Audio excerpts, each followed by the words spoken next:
breaking cycles. A lot of times we're talking about in business being that one person, right? That one person in your family who changes everything. That one person, the first person in your family to go to college, to have a career, to make money, to change your family's trajectory, the financial situation, the identity of the whole entire family. But a lot of times we just get stuck in these cycles, in these circles of who we've always been and who we always are. Yeah, that's good. And I think that's what we need to break. That's good. We had everything going against us. Yeah, we were young, we were broke, we didn't know anything about business. We literally started from nothing. We were never supposed to make it. So let's talk about it. Right. In life, we have these cycles, right? Cycles of poverty, trauma, but more specifically, we're going to talk about business because you can change all of those things from business. That can be that catalyst that changes not only your life, but everyone's life. And so I think a lot of times what happens with any goal that we're setting, fitness, because fitness is a popular one. Right. We will say we want to be the type of people who eat healthy. We want to be the type of people who work out and who just make really good decisions about our body and our health. And we'll start doing that.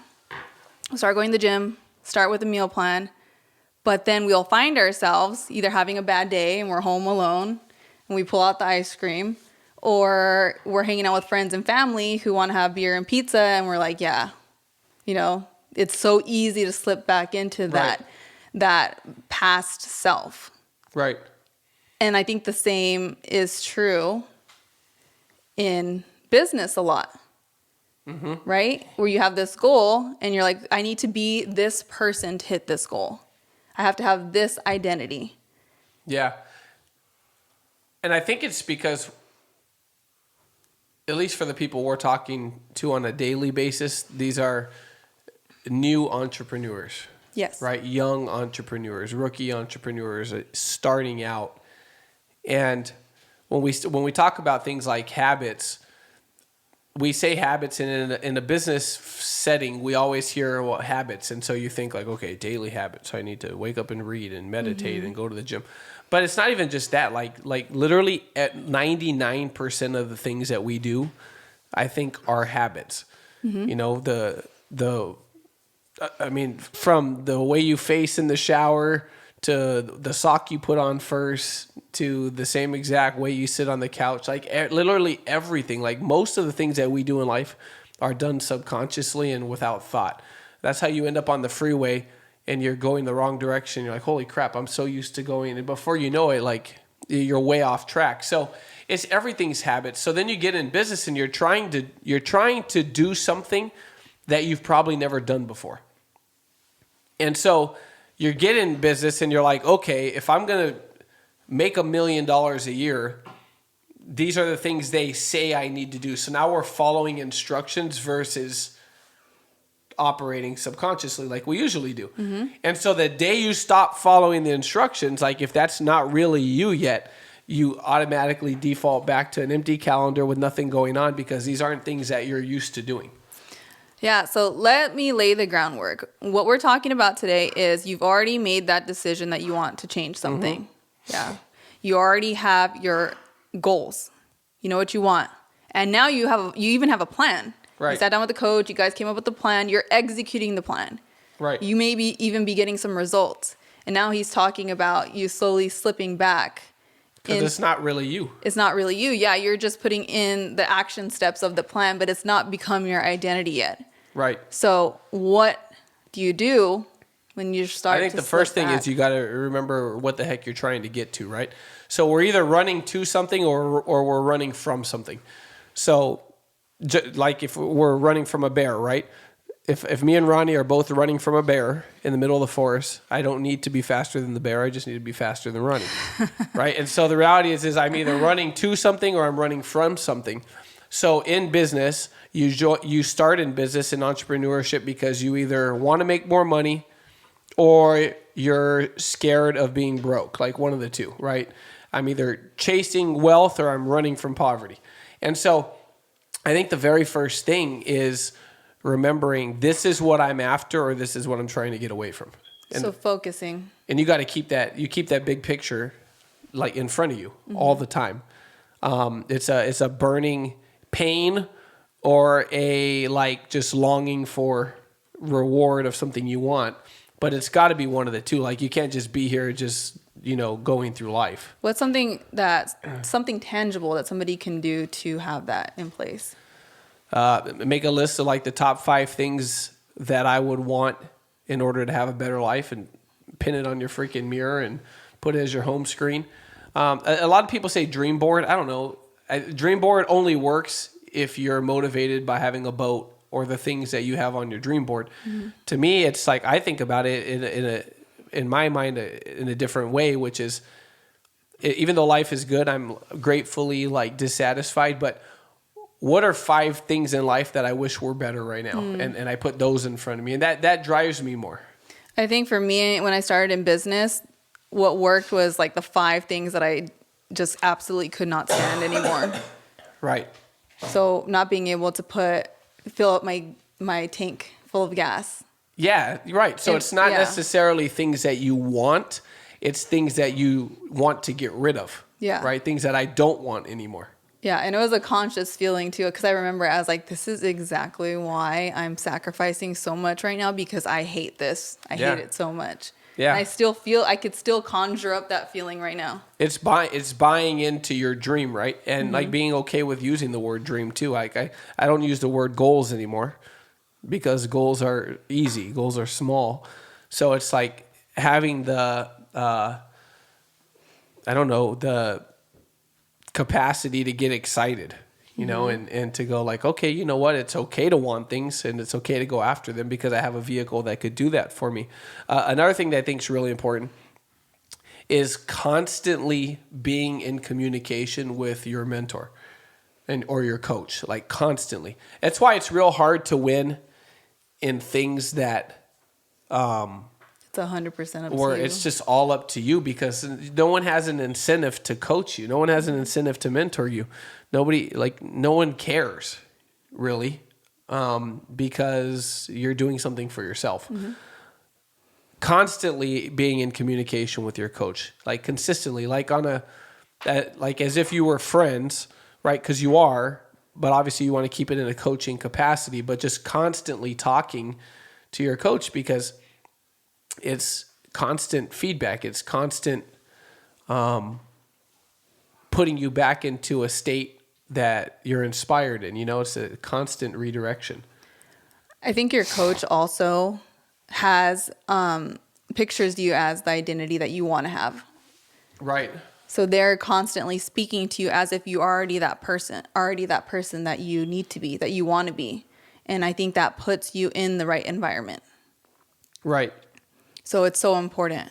And it's just accountability without it intentionally being accountability. Like having a gym partner. Yeah. Someone who expects you to do well. It's your insurance policy. Yes. If I talk to Dan every day, I'm going to win. Mm-hmm. It's not that Dan's telling me something today that I was like, oh my God, I've never heard that before in 12 years. Like he's going to tell me the same thing. But it's just like, it's just like, just kind of checking it, and it just keeps you there. I don't even know how to describe it, but it's it would be so hard for me to get completely off track, distracted, discouraged, frustrated, and quit if I was talking to Dan on a daily basis. Like how did that happen? There's no way that happens. Yeah, stopping things from getting from bad to worse. The second you get a little off course, it's like, oh, here you go. Back on track. Yep. Another thing I think that's really important when you're trying to win is reminding yourself and knowing that the fundamentals don't change. So for example, in finance, I've explained the rule of compound interest probably 100,000 times or more in the last 10 years. And every time I've explained it with the same enthusiasm. Have you ever heard of the rule 72? Has anyone ever taught you the rule of compound interest? No? Seriously? How do you plan on ever financially getting independent if you don't know the rule of how to grow your money?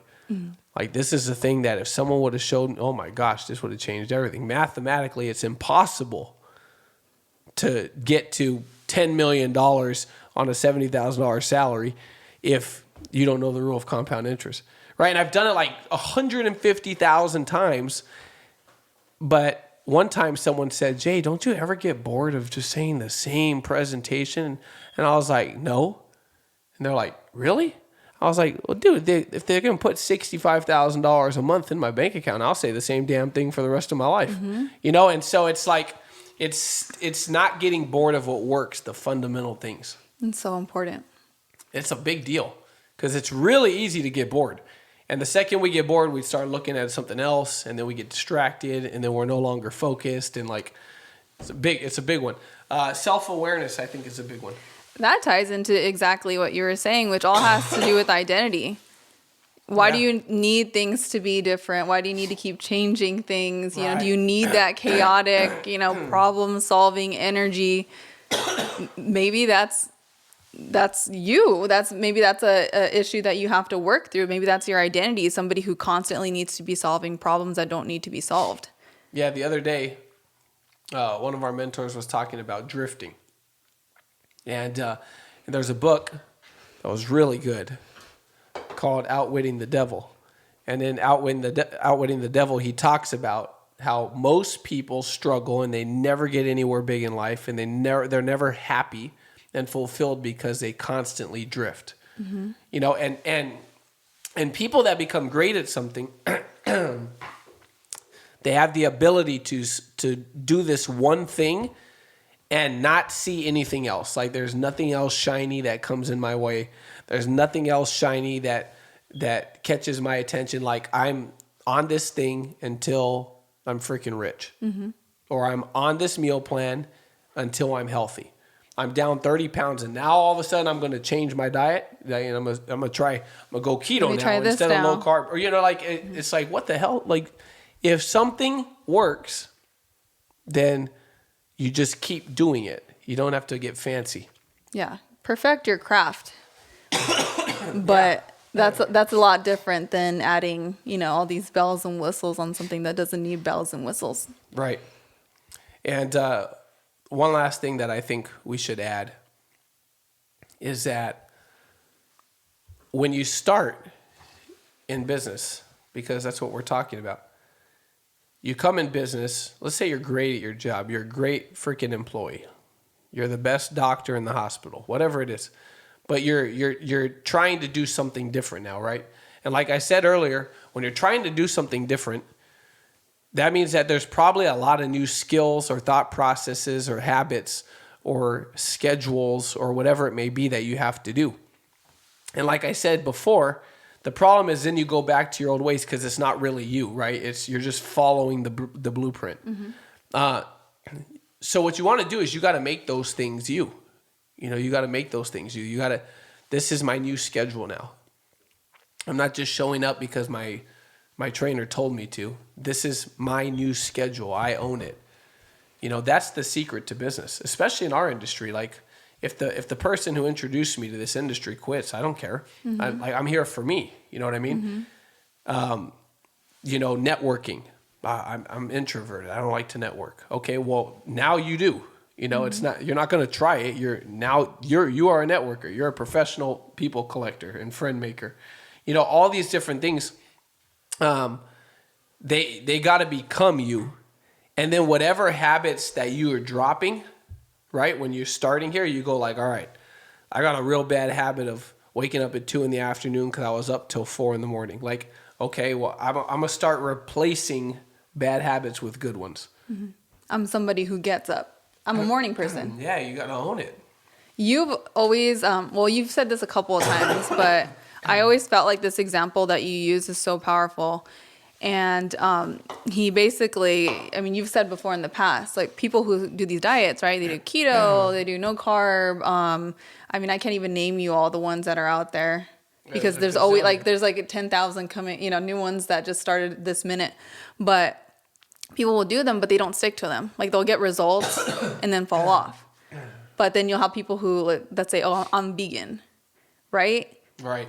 And it's because, and they stick to it because they use it as a part of their identity. Right. Like, I'm vegan. They don't just say, oh, I'm keto, right? Yeah. Like So the vegan diet, right? To a non-vegan, they call it a vegan diet. The vegan diet is the number one diet that people stick to the most. Like it's the one, like like statistically, and when they studied why, they said it's because vegans identify as being vegans, right? So like the low carb person following the low carb diet, when you talk to someone, they don't go, oh, I'm a low carb. Yeah. Right? Right. When you talk to someone who's following a keto diet, they don't go, oh, I'm a keto.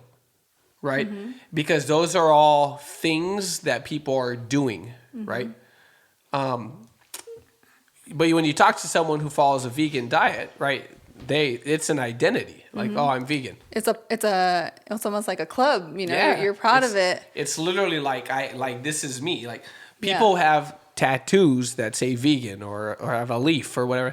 Ain't nobody got a tattoo that says keto, you know, on their wrist, you know, unless it's like your dog's name. And so my point is to your point is that everything that you do, these new habits, you got to freaking do them. And even if it's not you, it's the only way it's going to become part of your daily just way of operation subconsciously, where you just get up and win because winning's a habit, is if you really study and perfect it and you own these things that are going to help get you what you want. It's very simple. This is what I want out of life.